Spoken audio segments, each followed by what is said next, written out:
Okay, so can you hear me? So in the previous lecture, we had some problems in my mic. So could you please repeat that? You can hear me clearly.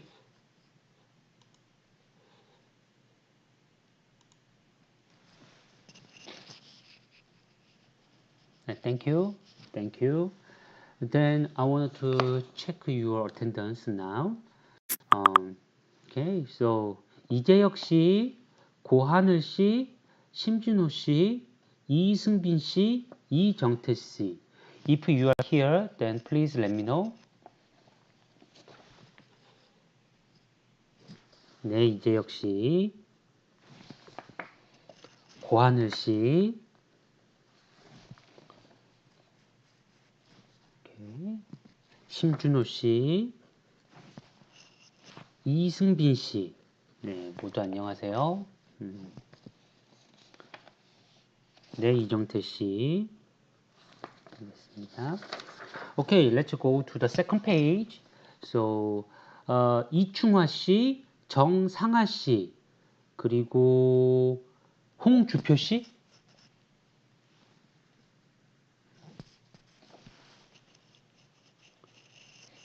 네, 이충화 씨. 네, 정상아 씨.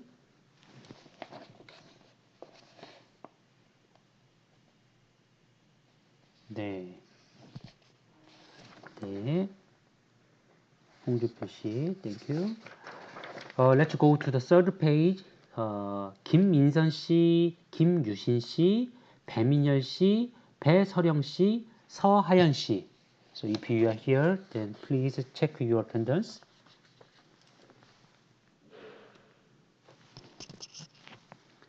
네, 김유신 씨, 배민열 씨, 김민선 씨, 배서령 씨.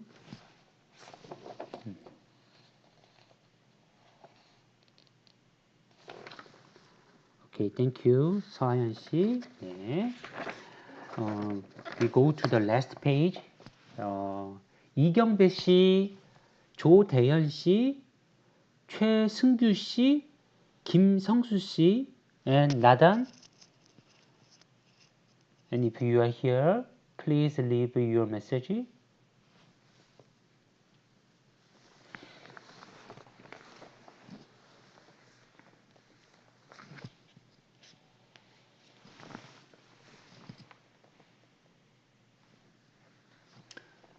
네, 조대현 씨, 김성수 씨.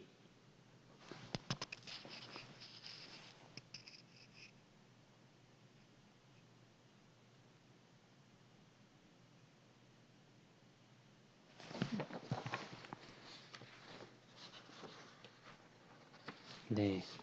Okay. So I wanted to check once again for missing students. But I think that yes. So I wanted to check whether 최승규 씨 계신가요? And Mr. Nadan. So are you there? So if you are there, then please let me know. And any other students? 여기 참여하셨는데 제가 출석을 혹시 안 부르신 분이 계신가요? So is there any students whose attendance is not checked here?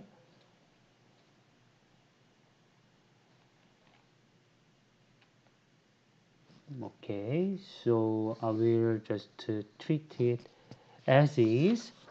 So if you come here, then please let me know when you come. And okay, so let's go to our lecture today. Okay, so how was your homework number 3? So it was, I hope that it was not that difficult, but anyway, let's just review the answer of our homework number 3. So, okay, can I here? So homework number 3, if I remember correctly, have 2 questions. So The first one is drawing a NAND list, so given from my own experience. If I remember correctly, the answer should be something like this. Here we have a voltage source whose magnitude is 1 volt, and please let me know if I remember a long quantities. For example, here we have different um, resistors, and that was 50 ohm, and that was 21 ohm, and this node was called as R node, and this node was called as cathode. So am I right? So the question was, so what is the voltage at this node? Once you can draw your net list of, so your schematic from your net list correctly, then it is quite easy to calculate the cathode voltage. What will be the answer?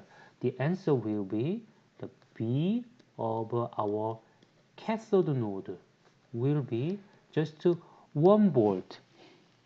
Oh, thank you, thank you. So I made a mistake. Okay, 1.5. Then our magnitude of our voltage source and the equivalent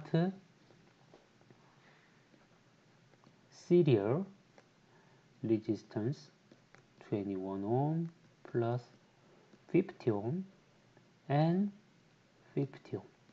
So that will be the answer for our homework number 3, problem 1. Okay, so do you have any question about this the first problem?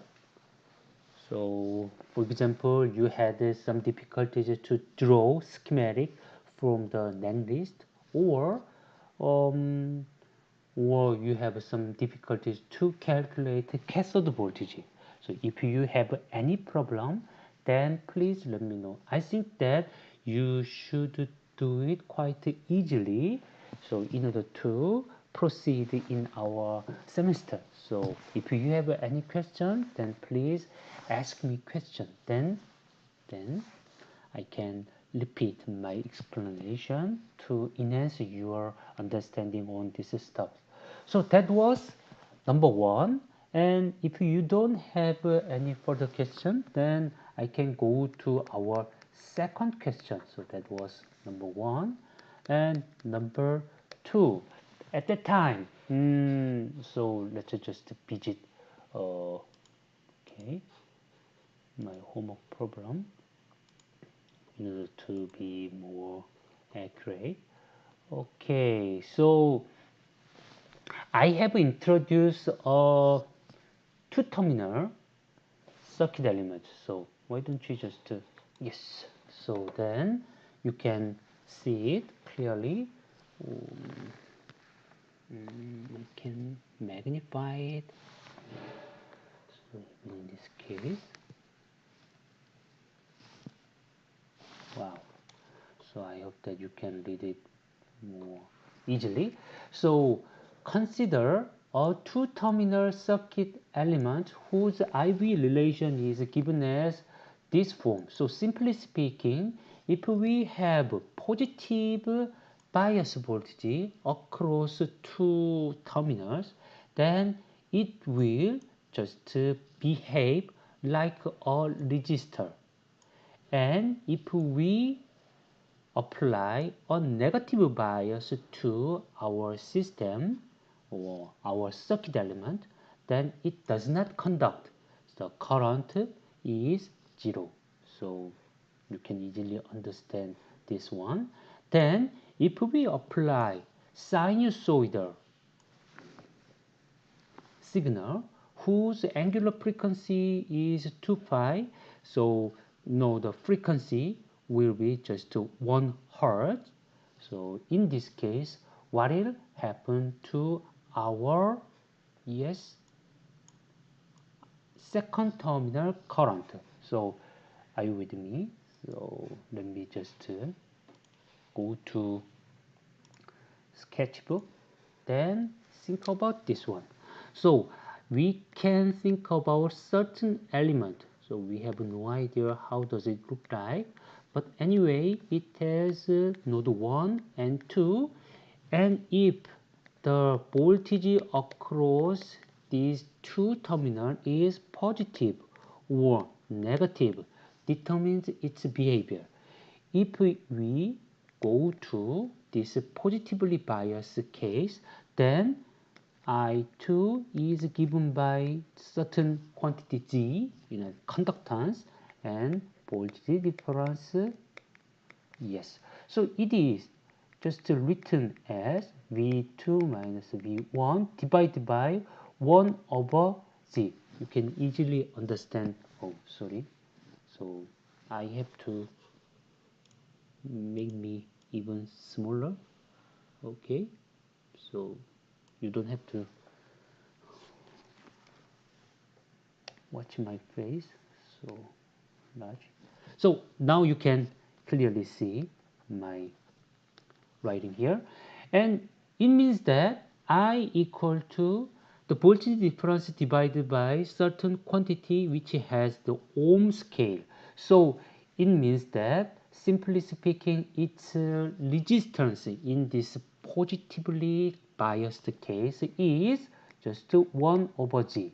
Its equivalent resistance becomes just 1 over G. And in this negatively charged case, yes, it does not conduct. So electrically that becomes disconnected. Okay. 최승주 씨, 알겠습니다.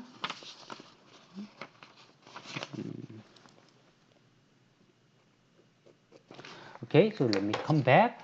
So now you understand this one.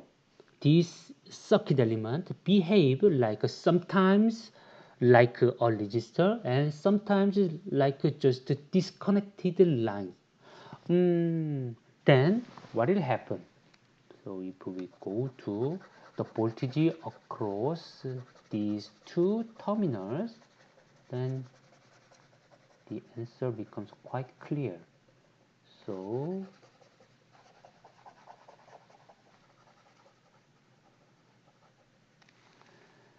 V2 minus V1 can be a function of time, and it is simply given by 2 pi t. So usually when we write down our sinusoidal function, then we prefer to have something like this, omega t. So angular frequency omega, or sometimes equivalently we just write down in this form. So this is not angular frequency but just a frequency. So since we have the form of sine of 2 phi omega, it simply means that f is just 1. What is 1? 1 in this case, as a unit case, this 1 becomes just 1 hertz. So now we have to draw down in this way. If this is the time scale, and if this is the voltage scale, then we will have a certain beautiful sinusoidal wave, and the period, okay, or the time duration or time difference. Oh, so sorry about that. I did mistakes here. Oh, yep, yep, yep, yep, yep. Please. Okay. So I have to be more careful about deleting something. Okay. So the period, the time difference between the repeated pattern is now just 1 second. Yes, now we have 1 second, and the peak value here, of course becomes 1 volt, and here we have minus 1 volt.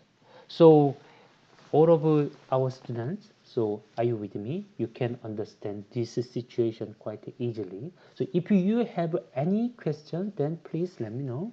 And you know this one, if this is really 0 second, then the first time is again crossing the 0 upward, that will be 1 second here, and of course there will be half a period.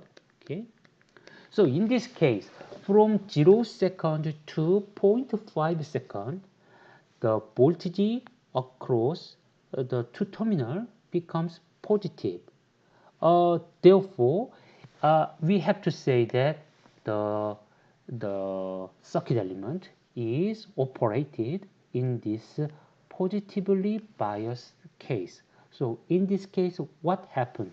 Then we have to choose this form, and if we just insert the form here, then I2 in this time period from 0 second to 0.5 second just becomes G times sine 2 phi t. So it is like for time period like here, and even here, and even here we have to have this form. So you will have a sinusoidal form once again. And if we go to the time interval from 0.5 second to 1 second, then how does it look like?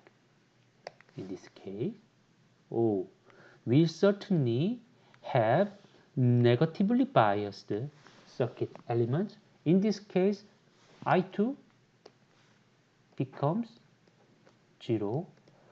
Why do we have 0? It is because it is the nature of our circuit elements considered in this problem. So why don't we just draw the current as a function of time? So let me just do it. Since voltage and current are not the same quantity, so let me just introduce a new axis. Yes, this is current, so current over our second terminal, and this is time, but let me just align the time scale. Yes, let's say that this is 1 second, and this is 2 seconds, and say this is 0.5 second. Yes, and that will be also 1.5 second. Then how do we draw the current? So current will be, for this half period, that will be just a scaled version of our sinusoidal form. So we have to write down or draw in this way. And if we go to the second half period from 0.5 second to 1 second, I should banish it. Yes, so now you can see that yes, that will be the answer. So the answer should be something like this. So if you draw it in this way, then that will be the perfect answer. And of course, here we have the peak value, and peak value is simply given by just z, because sinusoidal function sine of 2 phi t becomes 1 at its peak value, so we will have just g. So up to now, I have just to show you the answers of our two questions in homework number 3. So we have spent already 15 minutes about that. So do do you have any question about our homework number 3? So if you have any question, then please let me know.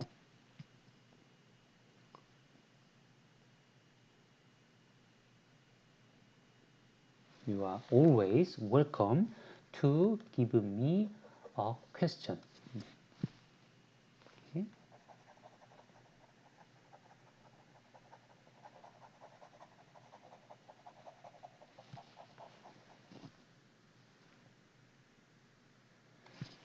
No question?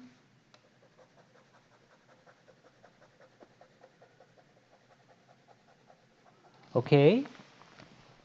So whenever you have a question related to homework number 3, then please let me know. Then why don't you just keep our discussion continued in this homework problem 2. So now consider the same circuit elements.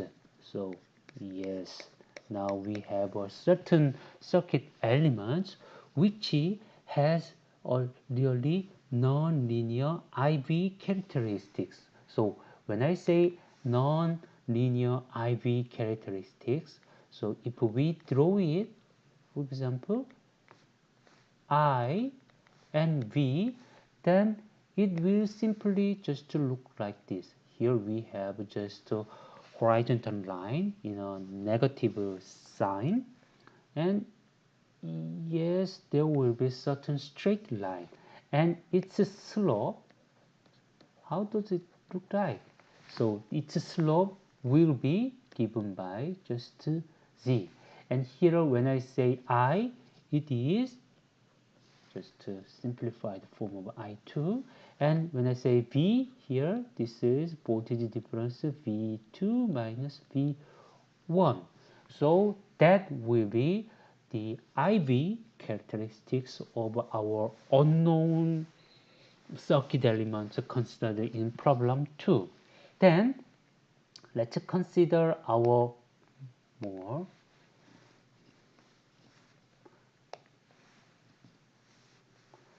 familiar device or element called resistor. Then if we consider a resistor, how does it look like? How does its IV characteristics look like? In this case, we have to have something like this. That will be the one. And here we have also still a slope, and that will be simply given by 1 over R. So you can easily understand the situation.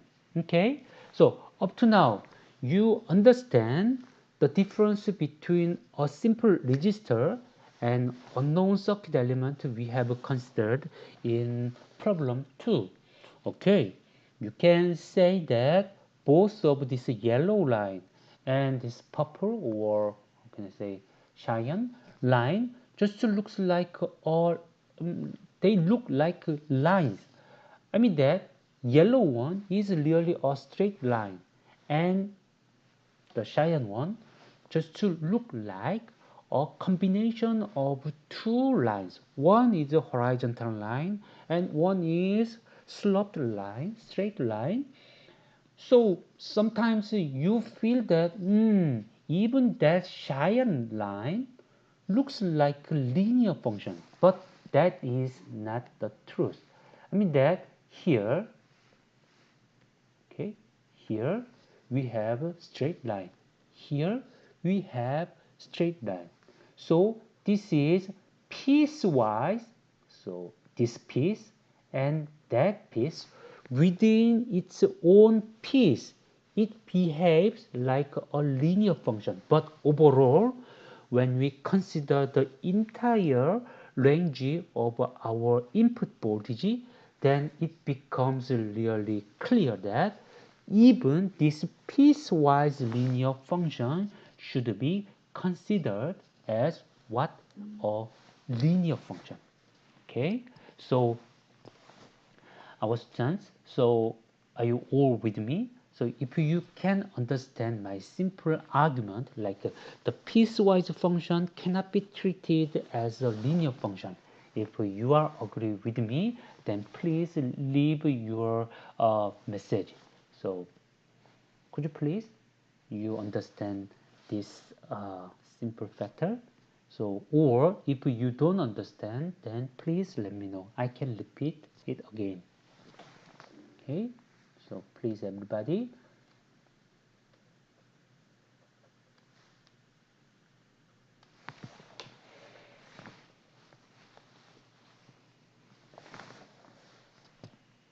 Okay, thank you. Good. So, how about other students? So, it is quite simple. However, that is quite important. So, that introduces a fundamental difference between resistor and the circuit elements shown in here. So, yes, so, but it is quite acceptable to have any question on this concept. So, anybody can ask me the concept, and please, if you have any curiosity on it, then please let me know. So, okay, Nadan, thank you. And now you understand they are different. Yes, they are different, and one of them is a linear one, and one of them is a non-linear one. So now you see your result. So in this case, this cyan line shown here, this one is the result of a non-linear circuit. Oh, so non-linear circuit elements. Then my question is, if we draw once again the same quantity for our resistor, then how does it look like? If we apply a sinusoidal function, voltage function to our resistor, then how does it look like?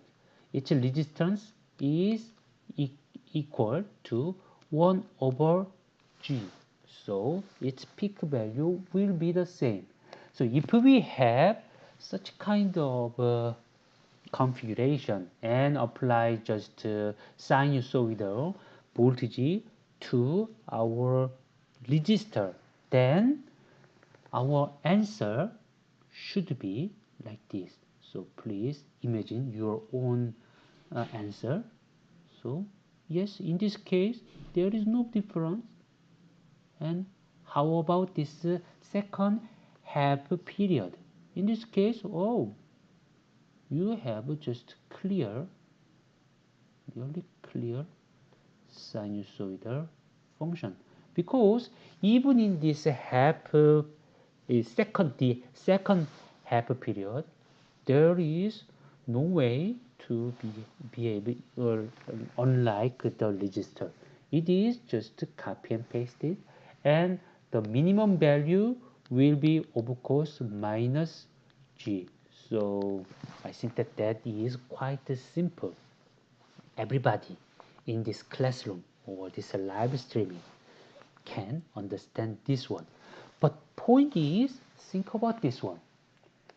You provide a perfect sinusoidal waveform, and if you have a linear function, then your output becomes, although that is scaled due to the leading coefficient z, but you still have a perfect sinusoidal function. Sinusoidal function is just mapped into the sinusoidal function. Then if you consider a nonlinear case, now you have nonlinear, then how does it look like? In this case, your answer becomes, oop, oop, Mhm. So now you can say this is a sinusoidal function, but you can say that, oh, this is not a sinusoidal function. Of course, you can ask me, okay, this is a periodic function, and this is also a periodic function.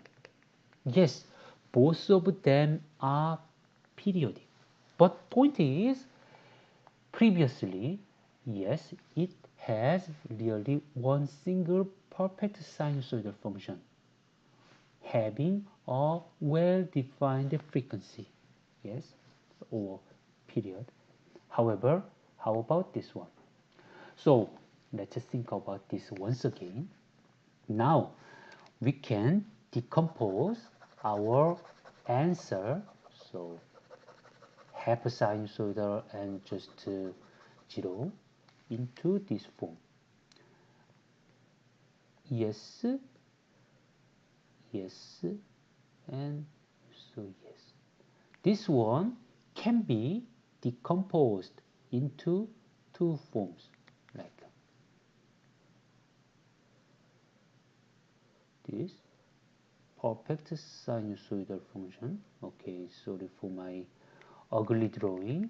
So, but please, you are clever enough to understand their meaning, even with this ugly drawing.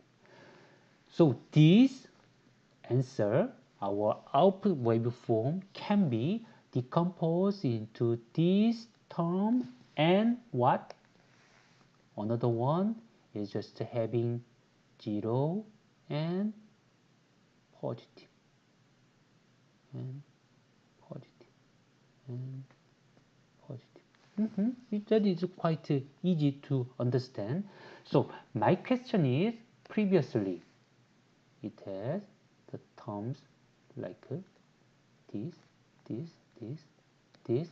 But if we try to express it as just a single period sinusoidal function, then it is not possible. So if we try to express our output function with a single sinusoidal form, then we have remaining one.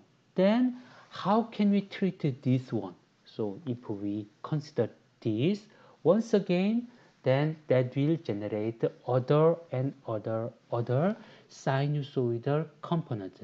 That is my messaging. So simply speaking, so you know that some of you can easily understand my this qualitative description is just to avoid the Fourier analysis here. I just wanted to give you some qualitative analysis once again. Yes, let's say that if this one has 1 Hz signal, yes, in this case still our signal will be just perfectly sinusoidal with 1 Hz. However, if we have nonlinear input and output relation, then of course it has 1 Hz component. Yes, it's true.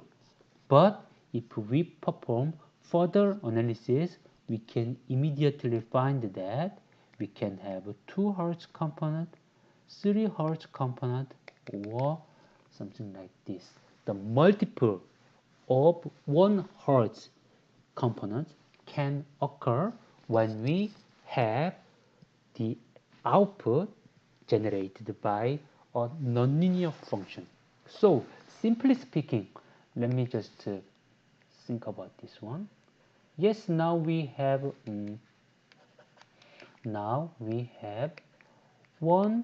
Hz signal, and if we have here linear system, then always we will have 1 Hz output signal as the result of this action.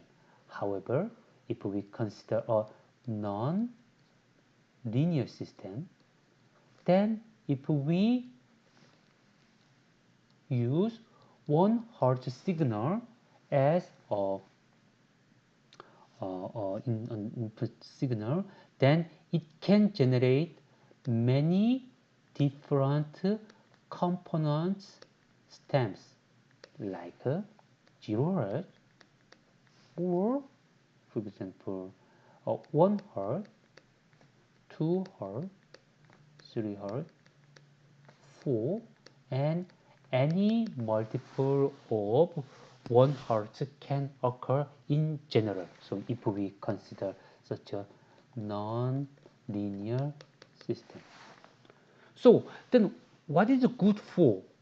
So it sounds like, nonlinear system makes the problem complicated. If we live with only with linear components, then input frequency is just copied into the output word.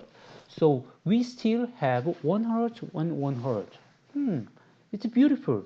But what is the beauty of our nonlinear system? So if you have a look at this more closely, then you can find that there is something like this. 1 Hz, from 1 Hz to 0 Hz. So you can easily understand this 1 Hz, 2 Hz, that is a sinusoidal description of our system. Then usually we call it as alternating current, AC. And here 0 Hz means that the signal does not change as time varies. So this is constant over time, and you know that this is DC, usually direct current, but nowadays we just call it as DC. So if we have a simple nonlinear system, then we can convert something from AC domain to DC domain.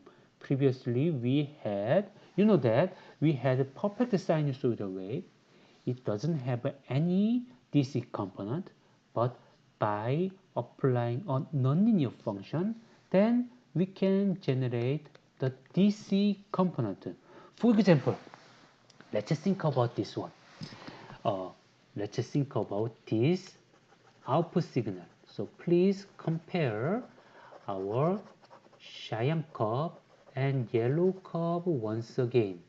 So DC component of our signal can be regarded as time average of our output signal. So when we consider the sinusoidal case, in this case we have certain positive area. However, we have exactly matched negatively valued area. So of course you understand the area of this positive quantity and negative quantity are perfectly balanced. So if we calculate the average of this sinusoidal function, then you can immediately understand, okay, that will be the time average of this yellow curve. However, following the same argument, if we consider the time average of this, this form, then you can easily understand here we have a positive contribution and the negative contribution just nullified. So there is nothing. So we can understand, although we don't know the exact value, but time average will be somewhere here. Are you with me? So previously our DC component was just 0. Yes, it's quite easy to understand.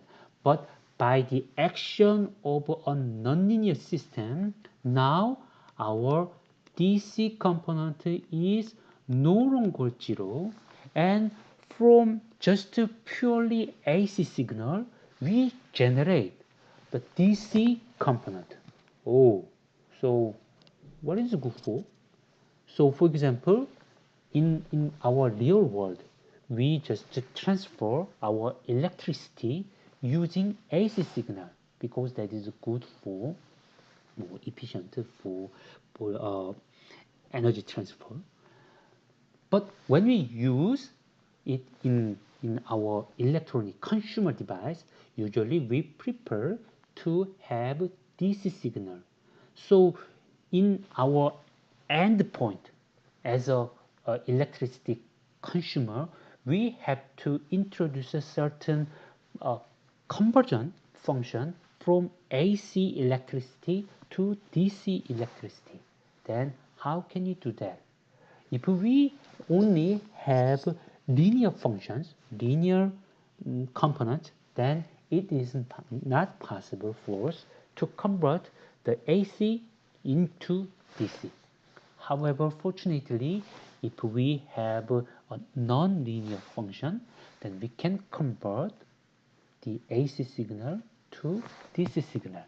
So I just up to now I just continue my discussion about certain unknown function or unknown nonlinear function. It has 0, it does not conduct at all when it is negatively biased, and it conducts when it is positively biased.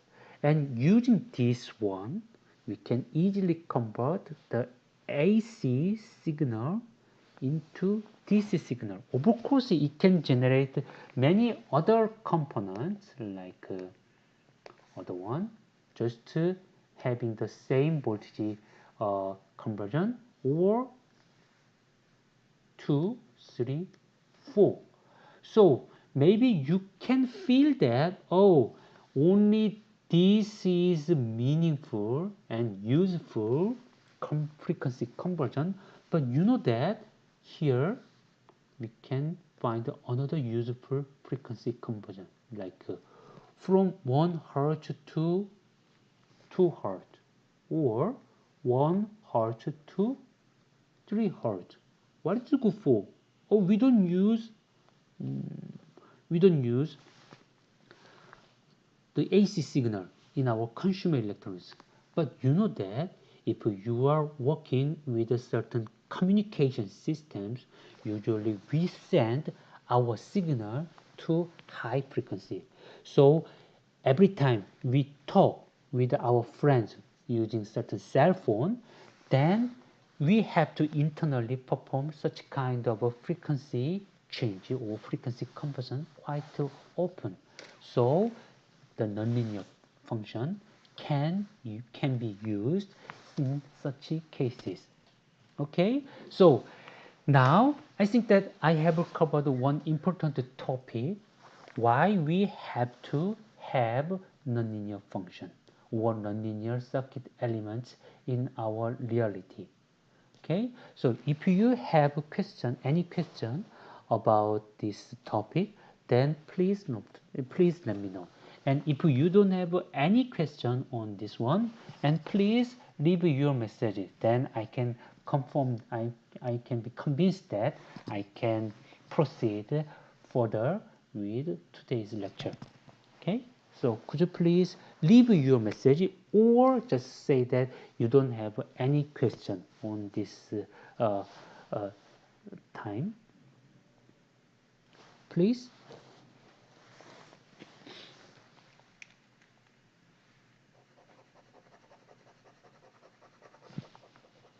Okay, thank you for your feedback. Okay, good. Okay,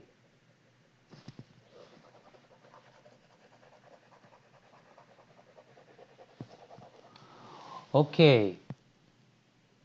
So nonlinear components can generate multiple outputs. Yes. Then if you can, you ask, thank you for Mr. Lee. Your question is really fundamental, and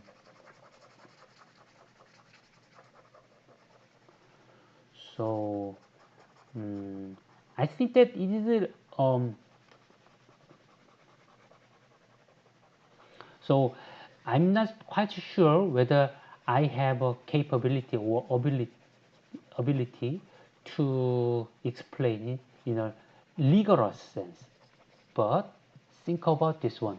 Instead of being rigorous, I can just demonstrate that there is something like this. So now let's say that thank you for Mr. Jongtae, thank you for your really important questions. So let's say that our input, our input is just a sinusoidal function. So let's say that sine t. Then as an example of how can I say nonlinear function, let me just consider certain IB relation. So it is just to generate the signal proportional to second, so power of 2, so square of v. So of course I fully understand it cannot be a proof that any nonlinear component can generate multiple frequency component. So I'm not urging that proof, but I just wanted to make a demonstration. So let's think about this one. Certainly you know that this is a nonlinear function, and if we understand this one is nonlinear function, then we have squared sine.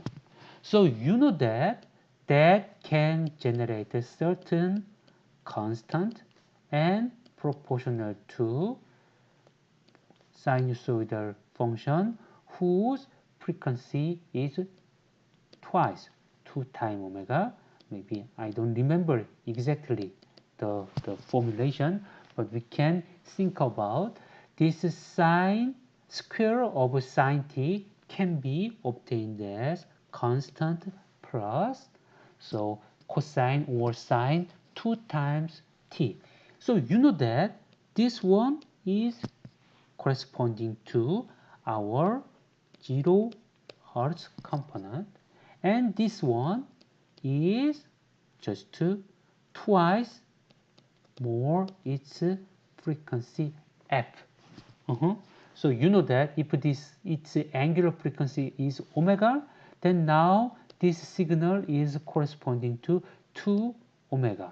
So it is just another demonstration that a nonlinear function can generate DC component and even higher frequency component.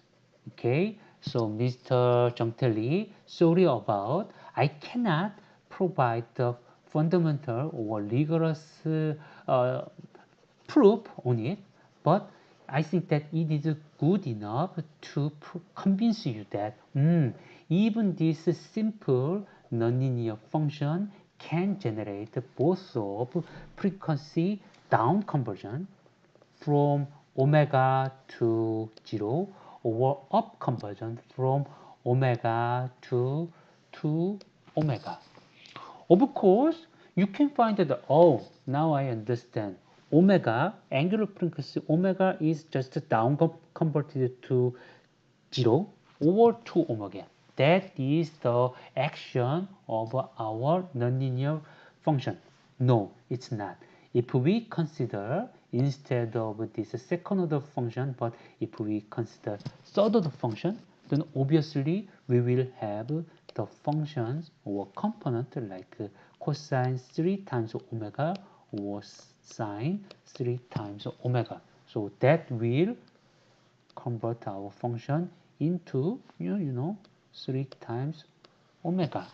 So simply speaking, if you have power of input, then usually when you have a certain quantity, then that just expand your signal up to that component. For example, if you have the 100th power of your input signal, and if you just insert the signal whose fundamental frequency, angular frequency is omega, then you can expect that your output signal will have a certain frequency spectrum from 0 hertz to 100 times omega. You can have many different frequency components. So now think about a general function. So if you have a certain general function of input signal, then by using certain, how can I say, Taylor expansion about or around a certain position, then by introducing more and more terms, then you can expand the area of or range of your applicability. So if you have a certain nonlinear function, then if you just linear expansion, then that will be very narrow range for this approximation is really valid. But if you increase your power, second order, third order, so if your power is increased, then now you can build a approximately well describing function for your any nonlinear function. So let's say this way. Now you expand your I of v as a function of like v plus v times second power, third power, and blah blah blah, and up to certain power. Yes, of course you have a certain coefficient and certain coefficient and certain coefficient. But anyway, if your arbitrary nonlinear function can be approximated as just sum of input power polynomials, then we can expect that from this discussion, oh, if we insert angular frequency omega, then you will have many components up to n times omega. Here n means that the maximum power of your polynomial expansion. So I think that that can be further supporting discussion on generating multiple spectrums in this context. So Mr. Jungtae, so are you satisfied with this answer? So sorry about my inability to prove it, but using just a simple demonstration or second order derivation or second power or third order power, then we can say that maybe it will be true that any nonlinear function which can be approximated as a sum of polynomials, then that can generate multiple spectrums. Okay. So, Mr. Jungtae, are you okay with my answer? And all other students, you have also heard about my discussion. So, if you have any related question, then please let me know. I will be very happy to answer your question. Mr. Jungtae, that was a really good question and fundamental question you have to ask me. Okay, thank you. Okay, then I think that it was a really good question. Then let's go to our next discussion. So now you understand if we have certain unknown circuit elements like this. Sometimes it behaves like a resistor, and sometimes it behaves like a just a disconnected line. Then that will be good for introduce a certain nonlinear operation. You know it. Then think about this one. Previously, you applied the voltage difference, and you got, how can I say, the non-linearity in your current.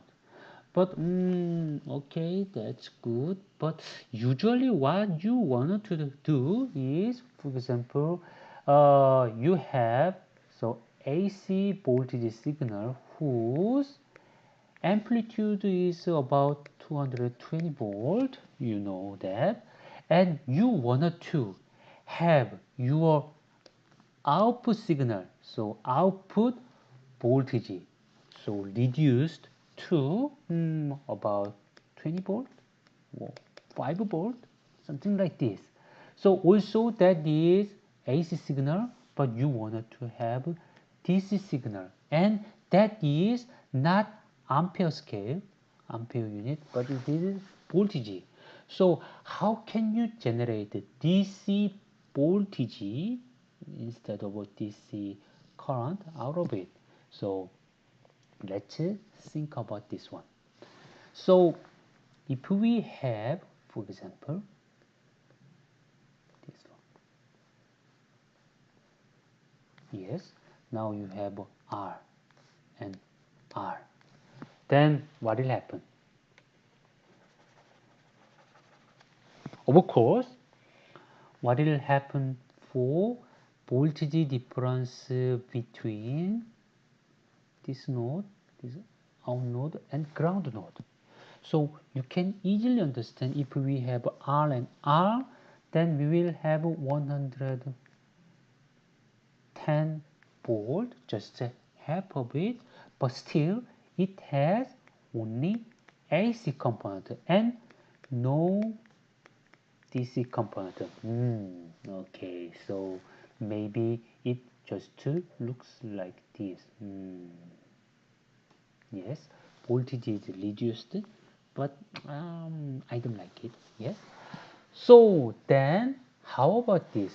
Instead of having this the serially connected two resistors, then why don't we just introduce certain configuration?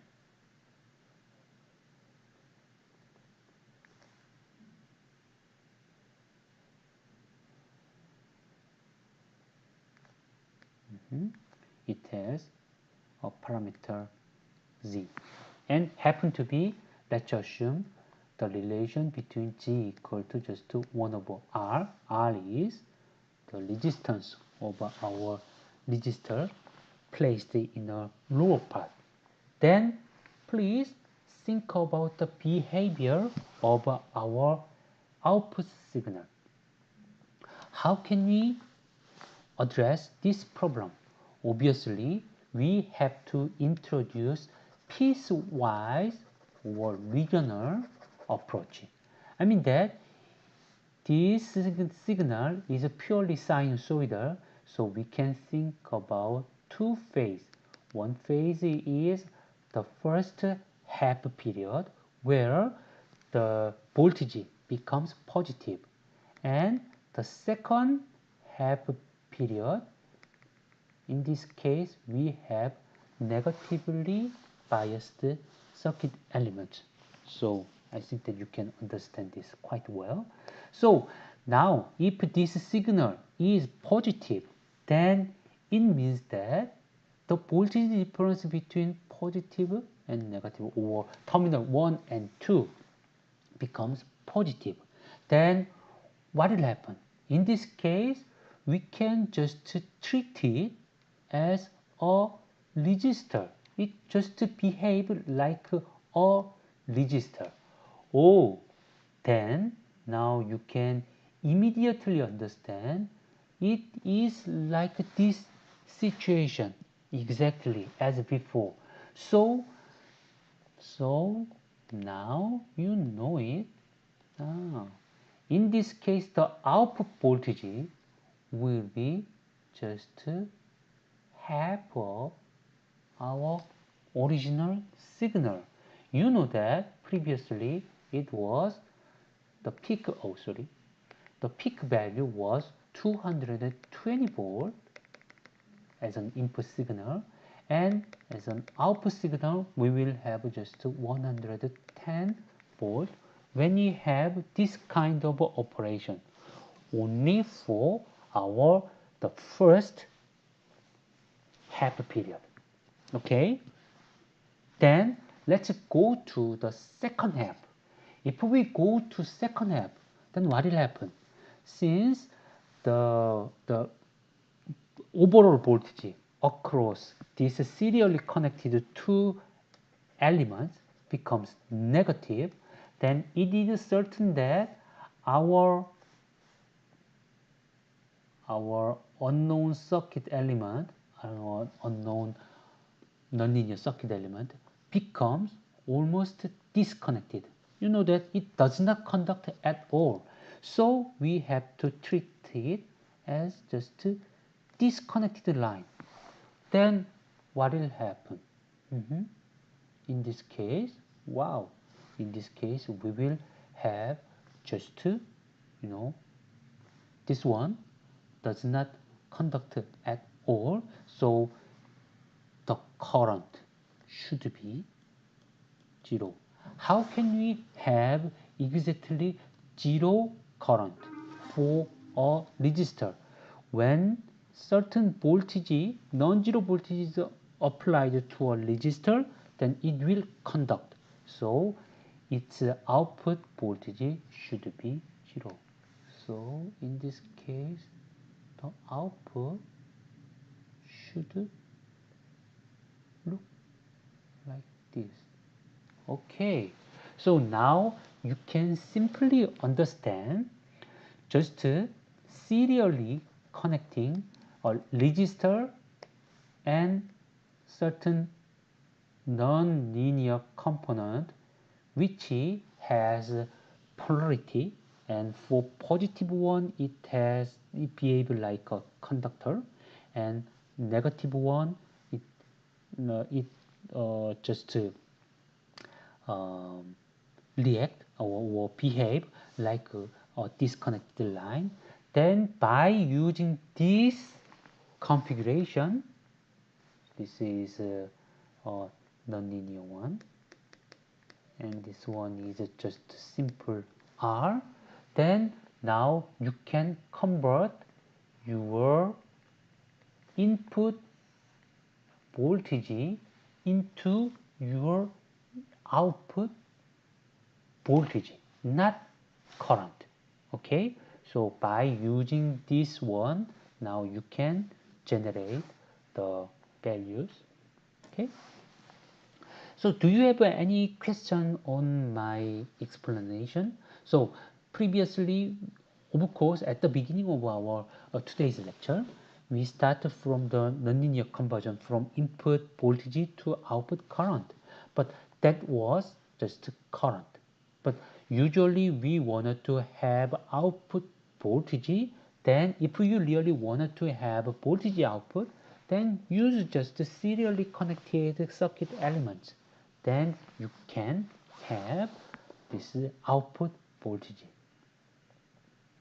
Of course, I wanted to say, if you have output voltage like this, since this is the voltage across our resistor, if we draw the current as a function of time, of course the current will also have timestamp like this. Yes, you're right. So, but point is, now we can get voltage output which varies in a non-linear way. Okay, so if you have any question on it, then please let me know. So by using this variation of this kind of a circuit, we can convert our DC voltage, the AC voltage to DC voltage. So that is AC DC converter we are using in our real life. Okay.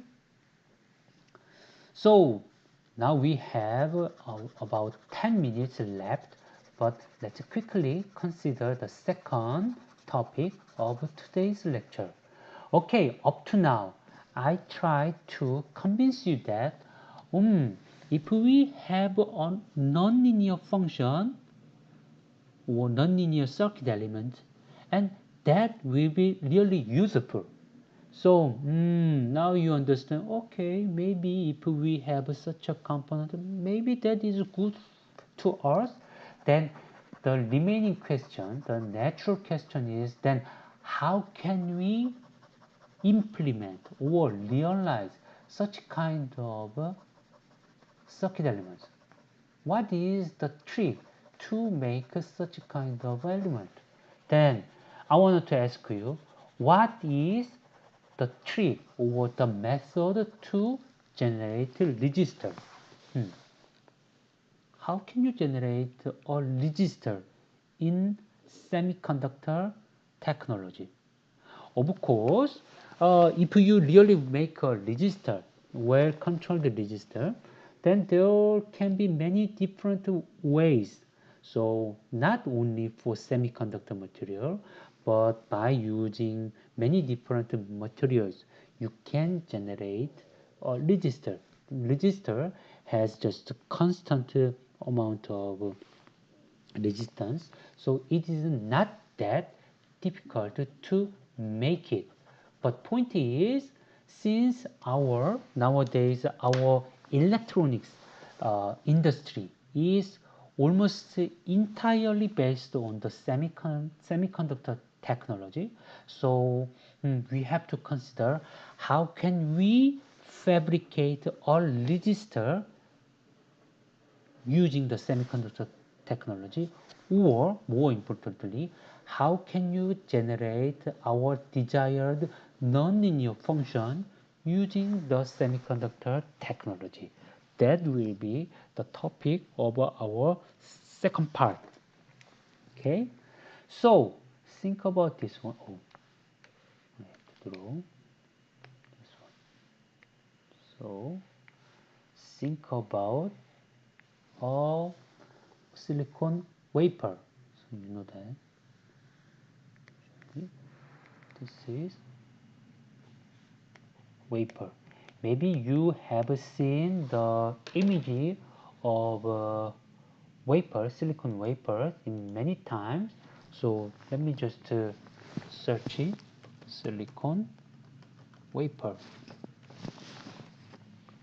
Okay. So how about this?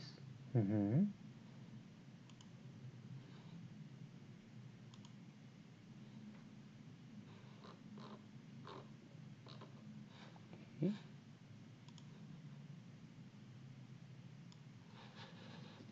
Okay, for example, if you are looking my screen, then you will see that this one, of course, this one is oh, this really perfectly well. So usually the typical shape of a silicon wafer just looks like this. Okay, this is a processed one. So you can see that this is just looks like a circle. However, here you can see that this part is intentionally cut. So you feel that this is no longer the perfect circuit, but it has a certain directionality. This one is intentionally cut to represent the surface. And you know that this one is really thin. Thin means that, of course, yes, from here to here, usually this one has several inches long. So, for example, 8 inches or 12 inches are typically used for this length scale. So, simply speaking, you can think about a certain wafer which is quite wide. Just looks like a circle, however, it is a little bit distorted. So this is two-dimensional view. So top view, say if this is x scale, x coordinate and y coordinate, then how does it look like along g direction? So this is just inches long, several inches, of course. However, if we consider this is G directional. Let's just say that this is G directional, and the typical thickness of this wafer is about roughly 600 micrometer. So 600 micrometer means that so 10,000 micrometer is called as just 1 millimeter. So this is corresponding to 0.6 millimeter thick. So this is a really thin system. So we are now talking about how can you fabricate a certain resistor or certain nonlinear component on the silicon wafer. That is the topic of our lecture today. So yes, so our goal is anyhow fabricate a certain resistive thing in this point. So that will be the one. However, please note that the main purpose, our goal, our work here is to fabricate a circuit element. You know that when we talk about circuit element, what was the most significant feature of circuit element? Although the internal behavior or internal relation between terminal current and terminal voltage are different depending on the nature of our circuit element. It is true that all circuit elements should have certain terminal. Yes, it should have a terminal and it should have terminal. If you don't have a certain system which does not have any terminal, then it is difficult for us to connect, electrically connect to that circuit element. So it is very important to introduce certain terminal, and usually terminal should provide really low resistivity. You know that in this case we wanted to have a certain system whose resistance is given by this central part. The terminal should provide just some connection between this important central point, yellow boxed one, yellow colored one, and external world. Here we have external world,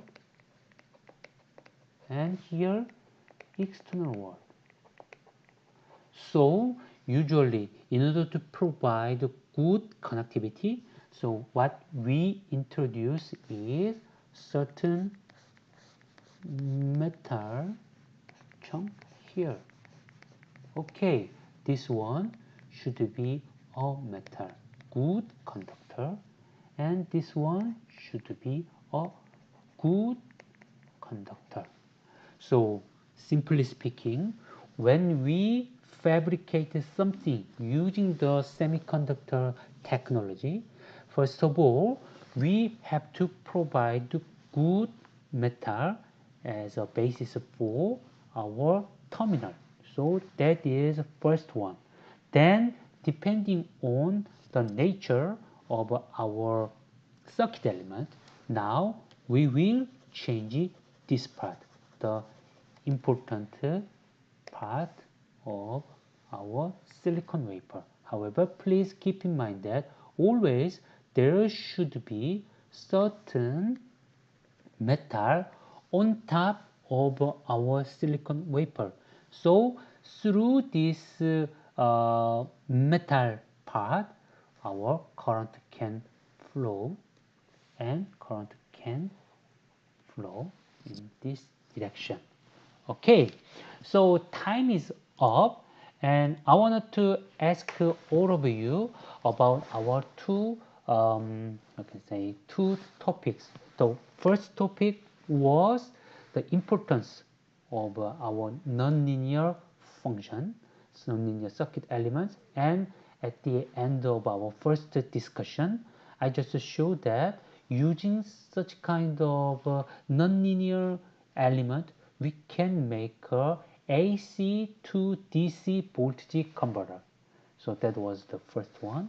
And in the second part, although that was quite short, I just introduced that the beginning of our discussion about how can we fabricate a resistor or a non-linear circuit element by using the semiconductor technology. Of course, we will keep this discussion in our Wednesday lecture 5. And of course, you will have a simple homework number 4, and just you have 2 days long homework. So please visit our GitHub repository after the session is over. Do you have any question? So if you have any questions, then since time is up, then please send me your question directly to me. And I wanted to check once again.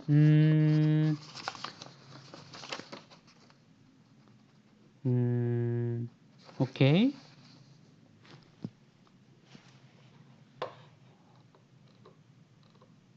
Okay. Nadan, so you are a little late. Okay. So is there anybody who has not checked the attendance?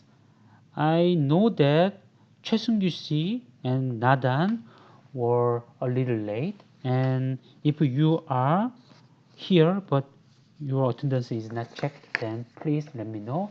And okay, thank you for participating in today's lecture, and please note that you have homework number 4, then please check your GitHub repository.